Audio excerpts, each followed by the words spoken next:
वर्ष 1969 में जाधव 10वीं की परीक्षा देने के बाद अपने गांव में ब्रह्मपुत्र नदी के बाढ़ का पानी उतरने पर इसके बरसाती भीगे रेतीले तट पर घूम रहे थे।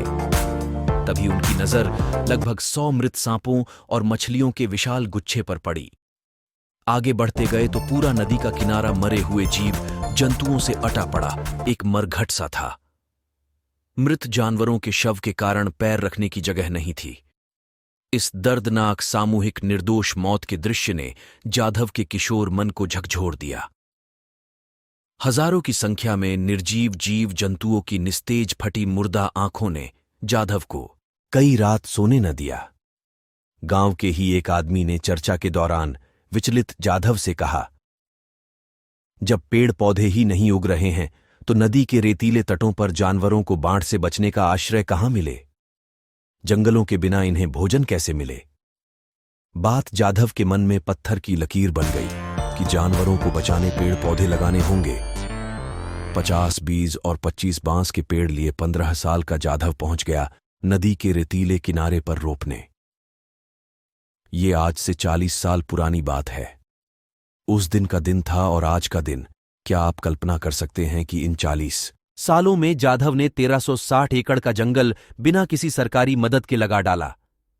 क्या आप भरोसा करेंगे कि एक अकेले आदमी के लगाए जंगल में 5 बंगाल टाइगर, 100 से ज्यादा हिरण, जंगली सुअर, 150 जंगली हाथियों का झुंड, गेंडे और अनेक जंगली पशु घूम रहे हैं? अरे हां, सांप भी, जिसने इस अद्भुत नायक को जन्म दिया।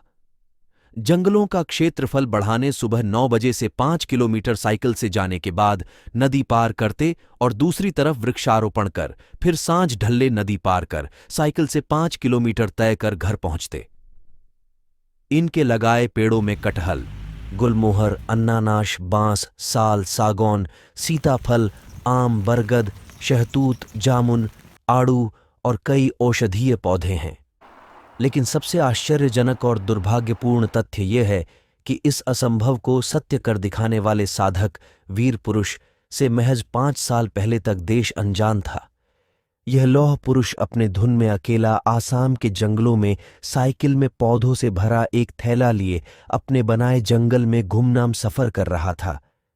सबसे पहले वर्ष 2010 में देश की नजर में आए जब वाइल्ड फोटोग्राफर किंग जीतू कलिता ने इन पर डॉक्यूमेंट्री फिल्म बनाई द मोलाई फॉरेस्ट। यह फिल्म देश के नामी विश्वविद्यालयों में दिखाई गई।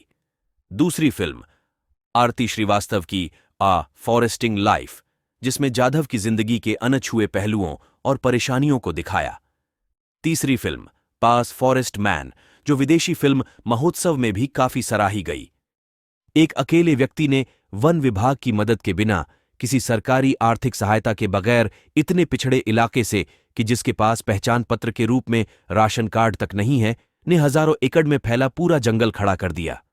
जानने वाले सकते में आ गए उनके नाम पर। आसाम के इन जंगलों को मिशिंग जंगल कहते हैं। जाधव आसाम की मिशिंग जनजाति से हैं। जीवन यापन करने के लिए इन्होंने गाय पाल रखी हैं। शेरों द्वारा आजीविका के साधन उनके पालतू पशुओं को खा जाने के बाद भी जंगली जानवरों के प्रति इनकी करुणा कम न हुई। जाधव का कहना है कि शेरों ने मेरा नुकसान किया क्योंकि वो अपनी भूख मिटाने के लिए खेती करना नहीं जानते। आप जंगल नष्ट करोगे, वो आपको नष्ट करेंगे। 1 साल पहले महामहिम राष्ट्रपति द्वारा देश के चतुर्थ सर्वोच्च नागरिक सम्मान पद्मश्री से अलंकृत होने वाले जाधव आज भी आसाम में बांस के बने एक कमरे के छोटे से कच्चे झोपड़े में अपनी पुरानी में दिनचर्या लीन है। तमाम सरकारी प्रयासों, वृक्षारोपण के नाम पर लाखों रुपये के पौधों की खरीदी करके भी ये पर्यावरण, वन विभाग वो मुकाम हासिल न कर पाए जो एक अकेले की इच्छा शक्ति ने कर दिखाया। साइकिल पर जंगली पगडंडियों में पौधों से भरे झोले और कुदाल के साथ हरी भरी प्रकृति की अनवरत साधना में ये निस्वार्थ पुजारी